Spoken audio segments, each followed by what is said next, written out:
My ancestors came from here. They were taken from Africa in chains. If anybody's getting onto a flight back home, I think Donald Trump should be the first on that flight back to Germany, where his grandparents came from. So how are we home? Why don't you make this visa free for us? If this is home, why do we have to pay to be a resident? If this is home, why isn't our citizenship automatically given to us? We romanticize the idea of coming to the continent. Right. We get to the continent or to the particular country, and the honeymoon is sweet. Right. But after the honeymoon is where it gets real. Brother says the honeymoon is soon over, but Samuel L. Jackson made it back home. I think the big question is, can Black diaspora meaningfully connect to the continent? That is the big question. And the biggest challenge always has been that those who interfered with our social fabric, the colonizers, created a problem of divide and rule. That has persisted through the centuries. If you look around me, I'm at the main rail station in Nairobi, Kenya. It's over a century years old.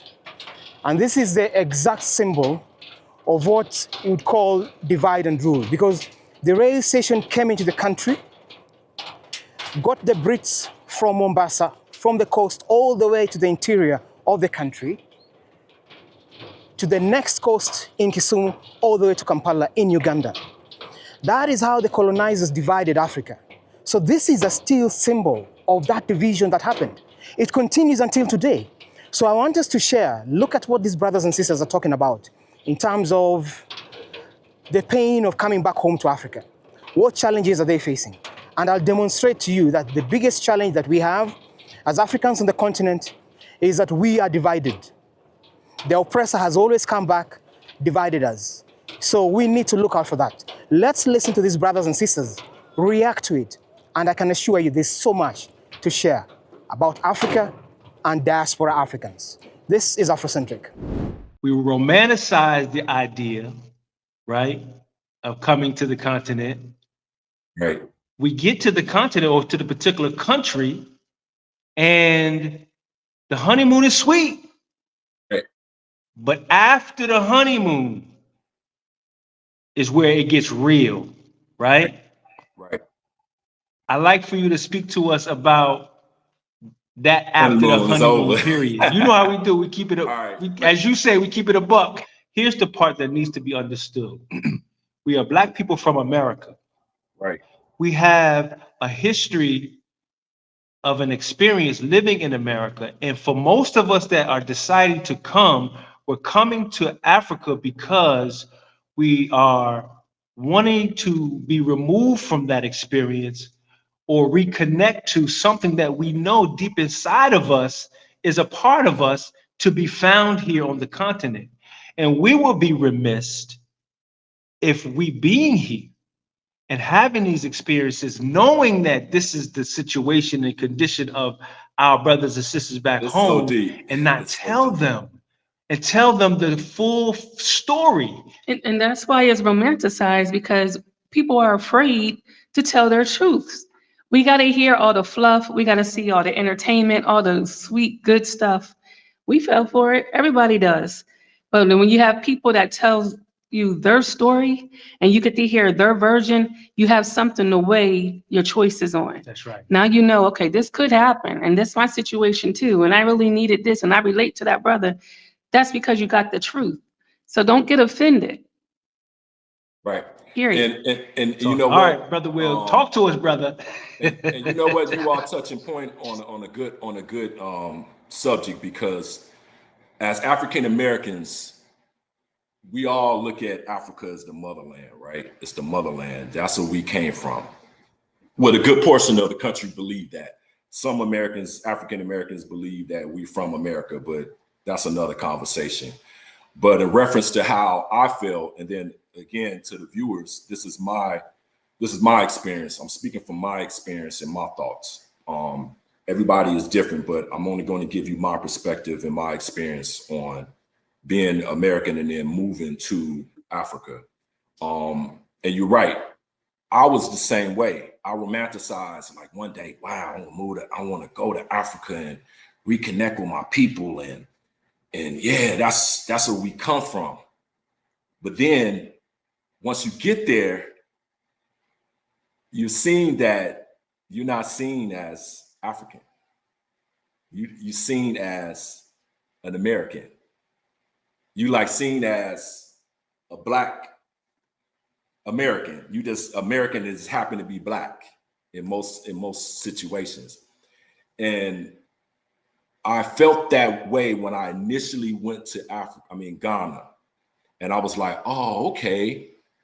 They'll never view me as brother, because a good percentage of Africans, they're not taught our history. They're not taught about the slave trade to an extent.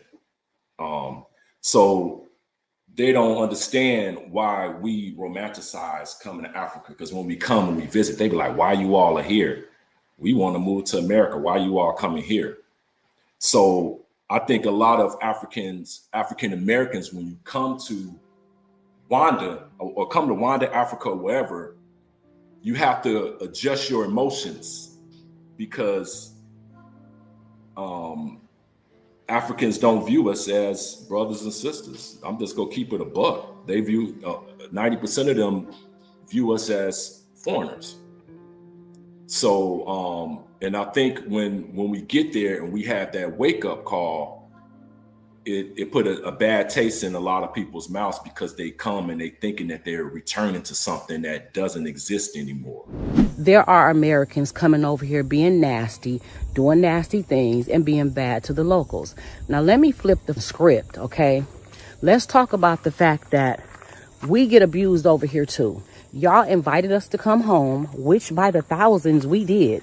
We came running to Ghana. People sold their homes, moved out of their apartments, sold everything. Some people packed up containers and moved over here just to get over here and realize this is not our home. Y'all call us foreigners.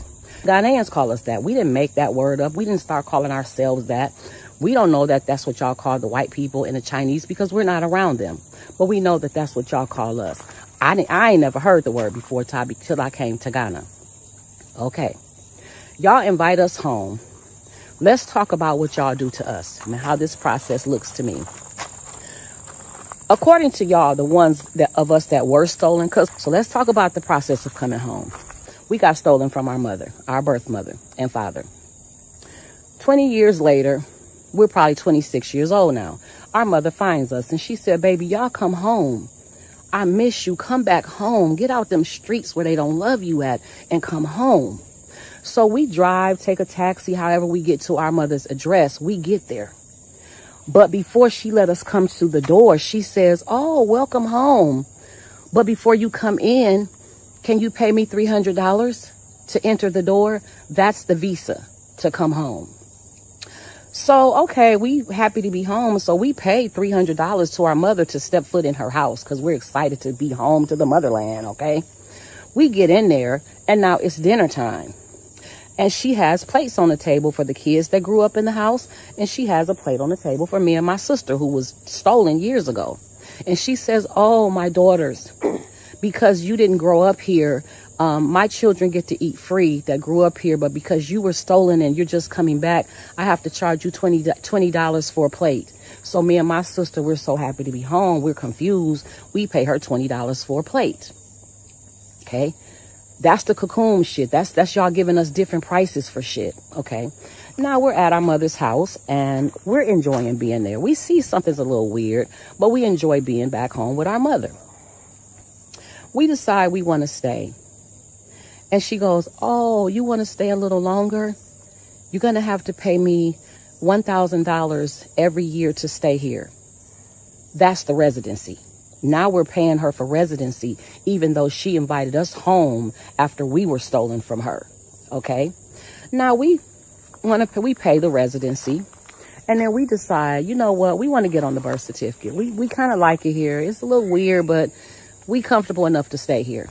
And she tells us, oh, in order for you to stay here, I have to put my name on your birth certificate. That's going to be $3,000 each, please. And then I will put your name on the birth certificate and you will become a family member. That's the citizenship. That's the citizenship. So how are we home If we got to pay y'all, why aren't the visas free? If this is home, why don't you make this visa free for us? If this is home, why do we have to pay to be a resident? If this is home, why isn't our citizenship automatically given to us? Very powerful sentiments from brothers and sisters from the West, our African brothers, the diaspora. You know how we do. We But keep it. Samuel L. Jackson made it back to the continent. Yes, he came to shoot a documentary, The Enslaved, which speaks about our ancestors who were forcefully grabbed from Africa. But I'm sure at an individual level, walking on the soil on the continent as a free man must be very liberating for Samuel Jackson. Just much the same way as myself walking in the streets of Nairobi, because Africa is home. And though you guys have been gone for the longest time, the reality is that the one place that anybody of chocolate color, like you and me, can ever be free as a human being is on the continent of Africa. That's the reality. Because to be a statistic in the West has been a painful thing. I remember as a child, my first connection with the issue of slavery, the issue of black family getting the kind of treatment they're getting in the West. I was watching Roots and connected with the character of Kunta Kinte. 6 years old, 7 years old, it has never left me. You know, it's one of those painful experiences that as an African person. But if you're walking the streets of Nairobi, you're walking the streets of Joburg, the streets of Kampala, Uganda, all these places, nearly 80 to 90% of those who are out there look just like you and me. So that's the beauty of it, that the sense of freedom overwhelms you. And much as it's always going to be a challenge to get yourself on the continent, documented, and all these things, we must appreciate that Africa is the one place that will truly, really, really, truly take away that fear that always overwhelms you. Every time you walk out the door, your son walks out, you can't carry a bag, can't run around wearing a hoodie because you become a moving target. We see how police relate to their brothers and sisters. We are well aware of the families that have lost young ones, like this sister here. And Africans, some of the sad reality that we face is the fact that when you travel to the West, you soon are put in a box that is called black. We are more chocolate than black men, but you soon put in a box that is called black. So the conversation about race, especially if you have kids, becomes a reality. That becomes a reality. You have got to deal with it. You have got to teach your son or your daughter about the issue of color, what they are likely to face when they travel out to the Western world. Those are the realities. So if you are likely thinking to travel to Africa, yes, there are visa problems. Yes, like my sister says here, why do you want to charge your child for citizenship? Why do you want to charge me visa fees? Yet I'm returning home to Africa. Why are you doing that? I totally agree. But I want to tell you something. The divide and rule, as I just showed you, that was done by the colonial powers.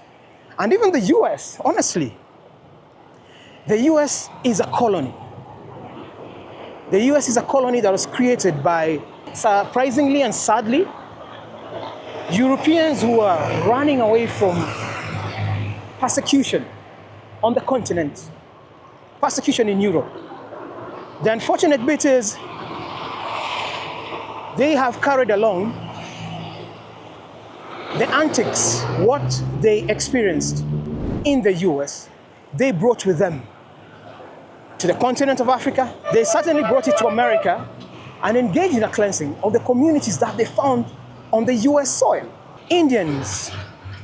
And we now know that even previously, there are black populations that existed, those who went across the transatlantic in those times. The Mansa Kingdom, already one of the richest in the world, engaged in travel across the Atlantic. So there are black populations that are there, African Americans.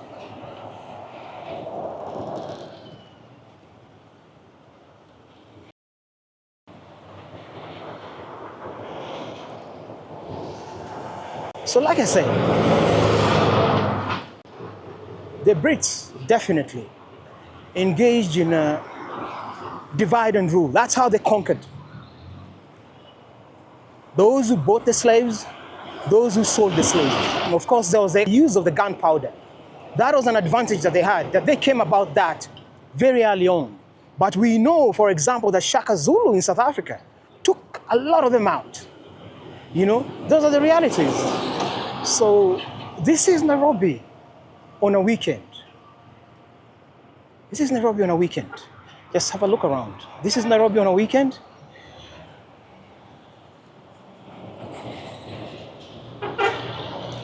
And for us, we just want to be free. Every human being deserves to be free. In the current times, there's neo-colonial power working across the world.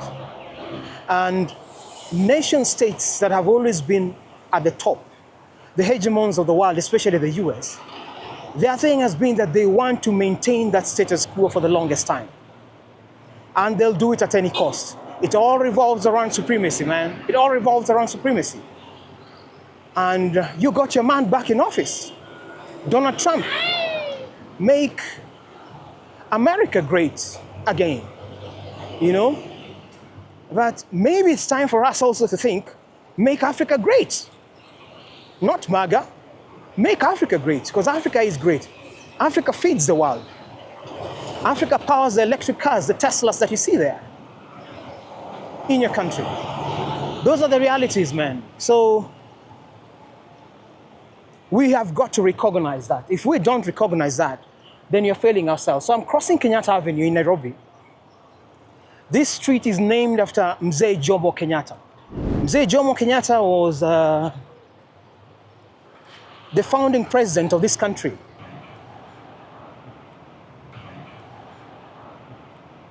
If you may know him, you may not know him, but he was the founding president of this country. Had quite the legacy, loved by many, despised by others.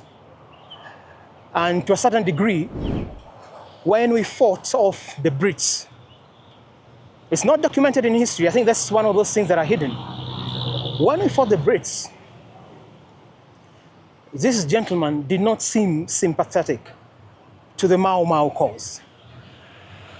Maybe it was strategic not to expose himself and harm himself, but in reality, the fact that he didn't do that and didn't even do enough after independence is a confirmation that he did not empathize with the Mau Mau cause on the continent. Dr. Umar says, Dr. Umar Johnson, I'm sure you know Umar Johnson, says that we are first African. And we should identify on the level we are anything else. of our Africanity first. So that is the Being one thing that we African must is more recognize, important so than that anything else. we look out for our own interests. Africa's biggest problem, as it is currently, is African leaders. The greed that pervades the continent, the leadership, those who are working in cahoots with the West. That is what is driving us to the ground. That is what is failing us. You know? So those who have spaces where they can make their voices heard, such as on this channel, Afrocentric Africa, please do. Make your voices heard, man. Make your voices heard. The responsibility to ensure that Africa's lost children come back home and come back home safely rests with the rest of the continent. And if Africa really is honest about inviting its children back home, like my sister is saying, Africa has got to do better. The common citizen is actually a victim, just as those who are traveling back to motherland. they are equally victims because our leaders fail to do good by us. You collect tax, you do not provide the service. Instead, yourself and your cronies amass wealth, you become the wealthiest of Africa. Never built any industry. But for the average African politician, for example, 1 year in office and soon they're super, super wealthy. That is a reality that you will have to confront. So my sister, take heart. Do not be dissuaded. These will be teething problems when you return home to motherland. But I think the opportunity to work together is there. And we are not taking advantage of it. The opportunity to work together is there. And the reality is, the sooner we do that, the better for us. I look at China and what China has become over time. A superpower, business-wise, trade, militarily, and the US is rattled. As recently as 1978, China was nowhere on the map of things, trade and business, on the map of things, military. Fast forward, China today has some of the leading brands when it comes to electric vehicles, for example, the BYD. And the BYD buses now are the world's leading. It's interesting that Elon Musk laughed them off. Trying to compete. Why do you laugh? But China has risen. Have you seen that car? And become a superpower business-wise, militarily. BYD buses are now present even in Nairobi, Kenya. You will see them. That's a reality. You will see them. China is virtually in every home. Everywhere you go, you will find Chinese products. So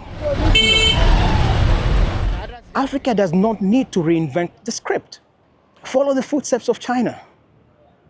Do good by your citizens. That's what we need to do, but we are not doing that. If you look at what happened in Kenya very recently, in June, July last year, young Kenyans in the ages of their 20s and 30s, a vast majority, who we now call the Gen Z, went to the streets to fight off a bill that was introduced in Parliament by President Ruto and his cronies, his henchmen, honestly, who are doing the bidding for him. And what they did was to try and bring taxes upon Kenyans that were heavily punitive. Kids went out to the streets, yet they were cut down. Lives were lost. You know, young men like Rex Masai, you may not know him, but Kenyans know him so well, was the first to go. Hopefully we name a street after that young man, honestly. That was the first man to go. And so, Africa is failing to that extent.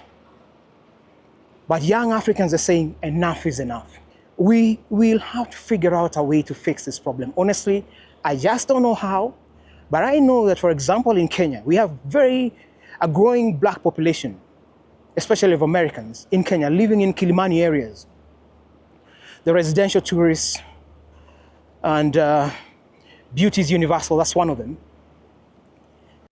They are certainly enjoying their stay here, making life here possible. Some have lived here 3-4 years.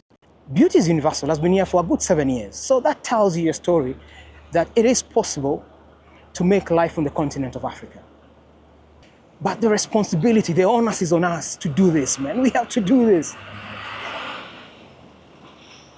I'm a big believer that Africans of diaspora have a right to return home, needs to be given the opportunity, not necessarily a red carpet. Who needs a red carpet? But you have a right to be home. You have a right because it can be demonstrated through your genetics. Look at Samuel L. Jackson, for example. The brother connected with his roots, Gabon. My ancestry started in Gabon from the Benga tribe. And that is something that you all need, a pilgrimage back home. It is something spiritual that will help you connect to the continent. It will do something, it will do something to your soul. You all need that. How you never been home before.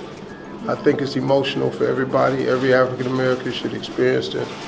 But I must add that for blacks, especially in the US, America is a colony. You now have a president called Donald Trump. Donald Trump's grandfather got to America only in the 1890s. So the vast majority of black Americans have roots on the continent of America way, way earlier than Donald Trump. But Donald Trump is out there trying to kick guys out of America. Like he belongs to America much more than the rest of the guys. No, he doesn't. His home can be traced to Germany, Carlsbad. And the house still stands to date where his grandfather grew up. So, you know, these are sad realities that blacks out there are facing. These are sad realities. I hope you're enjoying the view in Nairobi, man. So here you've got our main bus stop within the city center. It's called the Kencom bus stop. So that is the sad reality that you're facing. So Donald Trump is not any more American than anybody else. He's not any more American than anybody else. So should he think that he's gonna kick guys out? I saw this in court the other day and a judge has put a stop on it. Hopefully it doesn't work out. And if anybody's getting onto a flight back home, I think Donald Trump should be the first on that flight back to Germany, where his grandparents came from. If he thinks that he has a right to kick everybody out. But if you really carefully look at this, this is the supremacy thing that is happening. And I'm not surprised that he's got roots in Germany. I'm not insinuating anything, but some things just seem to follow certain individuals. But I think it's bad enough that he's got roots in Germany and he's doing this, a place that exercised the worst atrocity on other human beings. He now wants to carry on doing the same to Africans on the continent of America, and to the point that his foreign policy relates to Africa. I totally agree that we need to take care of our own business as Africans, that's for sure. We need to do that. Not go out with a begging bowl, because within that begging bowl, that is where the bait is. That's why they put in the honey for the rat. So Kenya's President Ruto needs to understand this, because he has engaged very closely with the US against the wishes and feelings of Kenyans. He needs to understand this. African leaders need to understand this, that they are first responsible for their countries, they are holding to their citizens, and not to the Western powers. If not, they are throwing back the tentacles of colonialism to hook us back, to keep us in chains, when we are trying to reconnect with brothers and sisters on the Western continent who are stolen from us. Again, through divide and rule, working with proxies on the continent. So, I don't know what you guys think. I know I have talked a lot, but I'm hoping that I've also demonstrated to you that you can be free on the continent of Africa. Enjoy your walk in town. You know, interact with the brothers and sisters here, even if it's just a pilgrimage to the continent. It will do something for you. So, I certainly hope this resonates with you, that it can help you connect with the continent of Africa, connect with Nairobi, connect with Joburg, connect with Addis Ababa, Kampala, all these places. Africa is home. We certainly welcome you guys home. This is Afrocentric. Many thanks for watching. Many thanks for sharing your time, man, your valuable time. And I hope it has made sense to you, one way or the other. And it can help you appreciate Africa, even with its problems. These are things that we have to fix together. These are things that we have to fix together. But welcome to the continent. Many thanks. Check out the next video and we'll see you again. This is Afrocentric, coming to you from Nairobi, man. Yeah, the city of Nairobi. If you don't know the capital, that's the capital of that country in East Africa called Kenya. This is home. Many thanks. See you in the next one. I'm out.